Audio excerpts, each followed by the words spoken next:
السلام عليكم ورحمة الله وبركاته. هجاص كورة يرحب بكم عبر الصفحة الرئيسية على الفيسبوك وعبر قناتي على اليوتيوب. أتكلم النهاردة في نقطتين مهمين.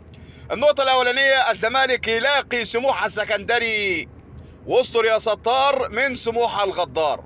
حتى هنشوف تصريحات عبد الناصر زيدان على مرتضى منصور وهنشوف هيقول ايه. هسمعكم دلوقتي عبد الناصر بيقول ايه. بسم الله الرحمن الرحيم. هل انا لما من شهور يعني. لا هل انا راجل بعت القضيه ولا انا راجل معلم؟ لا، راجل معلم. ده سأل من شهور. واتقال عليا ايه من الافاقين والكذابين وبتاع مراجيح مولد النبي الافاق وغيره اللي قال لك احنا بتوع مبادئ. طب ما انا عايز اللي بتوع المبادئ يوروني النهارده سؤال اهو لبتوع المبادئ. اسمع. اللي بيقول لك احنا بتوع مبادئ يسأل سؤال واحد يجرؤوا يقولوا مين اللي ورا مرتضى منصور؟ حد يجرؤ؟ لا، ما حدش يعرف يتكلم. لكن محدش يعرف يتكلم على الناس عشان اللايكات الحرام. اللايكات الحرام. واخدين بالكم يا جماعه ولا ايه؟ عايزين يسحبوا الناس للمشاهدات. الله ينور عليك. عاوزين يسحبوا الناس للمشاهدات. يعني احنا كنا محترمين وعرفنا الليله فيها ايه وكنا محترمين واحترمنا ونعم الاحترام يا عبد الناصر، والله انت اعلامي محترم. الناس وقلنا يا جماعه دي حاره سد وحرب ديناصورات احنا مالناش فيها. غلطنا يا عم احمد. هو في ديناصورات اليومين دول شغاله وانا مش عارف ولا ايه؟ ممكن يكون في ديناصورات في مصر وانا مش واخد بالي. لا، هي الناس عايزه، لا هي الناس عايزاك تفضل ان انت تهاجم وتعمل على طول. طبعا فاضي. الناس عايزاك تفضل تهاجم عمال على بطال، عامل زي المنشار، طالع واكل نازل واكل. يعني مش ربنا قال لك البني ادم على نفسه بصيره ولو القى معاذيره؟ يعني لو جيت مت. الله عليك يا شيخ عبد الناصر، الله عليك يا شيخ عبد الناصر. انت في معركه وقدامك طريق نجاه قلت لا مش هاخد طريق النجاه لان الناس تقول عليا جبان ورحت مكمل لا بقيت شهيد. هل عبد الناصر زيدان جبان؟ حد يقول لي عبد الناصر زيدان جبان؟ نشوف بقى كلام عبد الناصر زيدان بيقول ايه. ولا خدت ثواب الشهاده ولا في نفس الوقت حققت مجد. فربنا بيقول لك ايه ولو القى معاذيره مالكش عذر. ما كان قدام يا راجل ده ربنا حلل اكل الجيفه لو انت جعان وما قدامكش غير جيفه معفنه. اهراكم في كلام عبد الناصر، اهرايكم في كلام عبد الناصر زيدان. نشوف بقية كلام عبد الناصر. لو ما كنتش منها ومت من الجوع انت كافر. امسك مناخيرك وكل من النتنه وربنا هيشفيك منها على كان لا تلقي بايديك في التهلكه.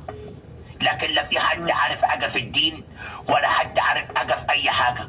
كل الحدوته ان عبد الناصر زيدان قرر ان يكون مساندا للانديه وقرر انه يبعد عن المعارك. الله الله يا عبد الناصر.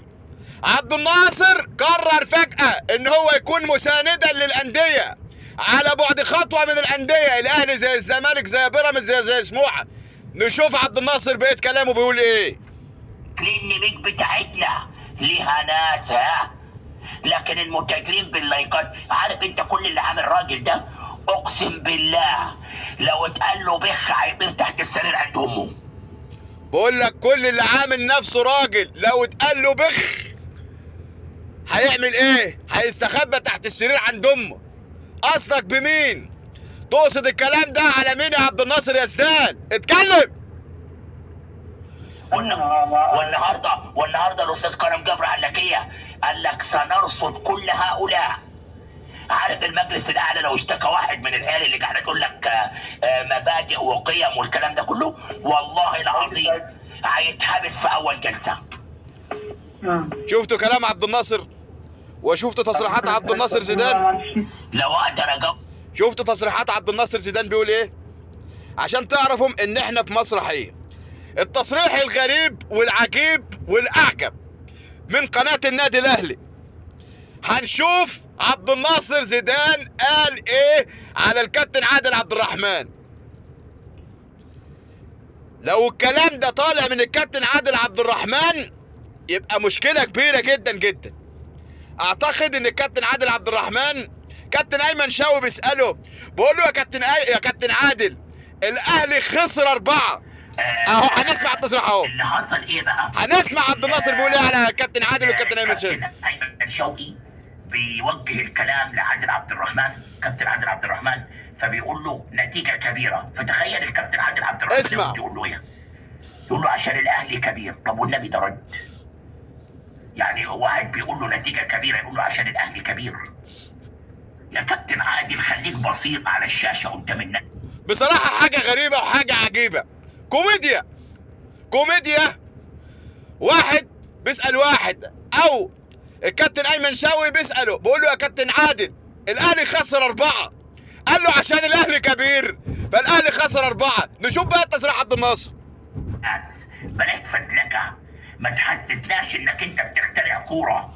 الكرة بسيطة والكرة جميلة. في مذيع يسألك ويقول لك النتيجة كبيرة ولا تعبر عن سر المباراة، تروح ترد عليه تقول له عشان الأهلي كبير. يعني عشان الأهلي كبير ياخد هزيمة على قده، ولا عشان الأهلي كبير ياخد وزنه؟ أنا ما شفتش إجابة في الدنيا كده يعني. وبعد كده هي كوميديا الإعلام المصري، كوميديا الرياضة المصرية، استهتار ثم استهتار ثم استهتار، سواء على الإعلام الرياضي أو سواء على كرة القدم المصرية. هجاص كورة يرحب بكم، دمتم في أمان الله.